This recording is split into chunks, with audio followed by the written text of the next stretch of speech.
यवतमाल जिले से इस दिवाली की एक बेहद खास और दिल छू लेने वाली तस्वीर सामने आई है। यहाँ बंजारा समाज की बेटियों ने परंपरागत लेकिन बेहद खूबसूरत तरीके से दीपावली मनाई। बंजारा बोली में दिवाली को दवाली कहा जाता है और ये त्योहार 2 दिनों तक मनाया जाता है। पहले दिन अविवाहित बेटियां दीप जलाकर, जिसे ढाकड़ी कहा जाता है, समाज के नायक के घर जाती हैं। वहाँ उन्हें ओवाणी दी जाती है, जिसे मेरा कहा जाता है। इस ओवाणी में उन्हें बड़े बुजुर्गों से आशीर्वाद लेने के साथ पैसे भी भेंट किए जाते हैं। इस मौके पर बेटियां बोली भाषा में पारंपरिक गीत भी गाती हैं और तांड्या के हर घर में जाकर दीपदान करती हैं। दिवाळी हा बंजारामध्ये खूप महत्त्वाचा सण म्हणून साजरा केला जातो। या सणामध्ये आम्ही वर्षेतनेरी कोट दिवाळी दादा तो न मेऱ्या असं नातेवाईकला मेऱ्या मागायचा जो हा सांस्कृतिक कार्यक्रम साजरा करतो। हाच आम्हाला मोठ्यांपासून आशीर्वाद मिळण्याचा कार्यक्रम असतो।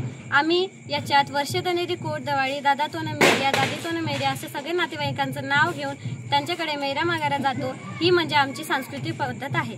आमच्या बंजारा समाजामध्ये ज्याप्रमाणे दिवाळी हा सण साजरा केला जातो, हा सण म्हणजे हा हिंदू धर्मातील सगळ्यात मोठा उत्सव आहे। दिवाळी हा सण सगळ्याच समाजात खूप मोठ्या प्रमाणात साजरा केला जातो, पण हिंदू धर्मामध्ये याचं काही वेगळंच अनोखं कारण आहे। ते म्हणजे आपले रामजी त्यांनी आपल्या रामजींनी ज्यांचं वध केलं होतं आणि ते परत आले, ते म्हणजे रावणाचं वध करून ते अयोध्येला परतले, म्हणून दिवाळी हा सण खूप मोठ्या प्रमाणात हिंदू धर्मात साजरा केला जातो। दिवाळी या सणाचं महत्त्व म्हणजे आपण दिवे लावून लक्ष्मीजीची पूजा करून, आणि आमच्या बंजारा समाजात हा सण का साजरा केला जातो याचं कारण असं आहे की बंजारा समाज हा हिंदू समाजाशी एकदम निगडित आहे आणि बंजारा समाज हा तांडावस्ती करून राहणारा समाज आहे आणि आम्ही गाई गोर रक्षाची पूजा आधीपासूनच करतो। दिवाळी या सणाला आमच्या बंजारा समाजात गायीची पूजा केली जाते आणि त्याचप्रमाणे आम्ही जो आता वर्षेतनेरी कोट दिवाळी आई तो न मेऱ्या, वर्षेतनेरी कोट दिवाळी बाबा तो न मेऱ्या, अशा प्रकारे जे आम्ही 2 कडव्याचं जे गाणं बोललं ते म्हणजे आमचं एक जल्लोष उत्साहाचं कारण आहे।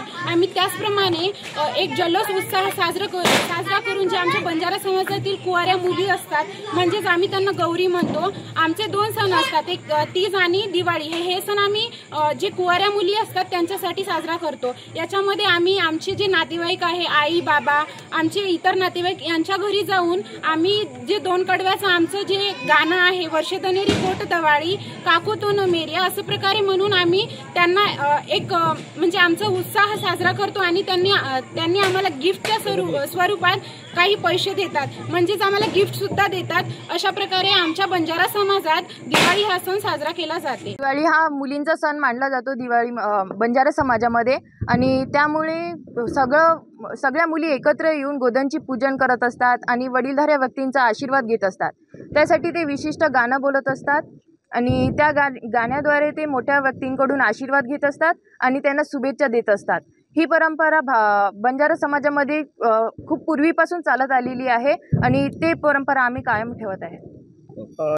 आजकालच्या पिढींना याबद्दलची माहिती नसते, त्यामुळे मला हेच सांगायचं आहे की सगळ्यांना आपली परंपरा जपण्याचा आणि त्याचा परंपरा मागचा अर्थ काय असतो ते सगळ्यांना माहिती राहिलं पाहिजे। आपली परंपरा आपल्याला जपता आली पाहिजे।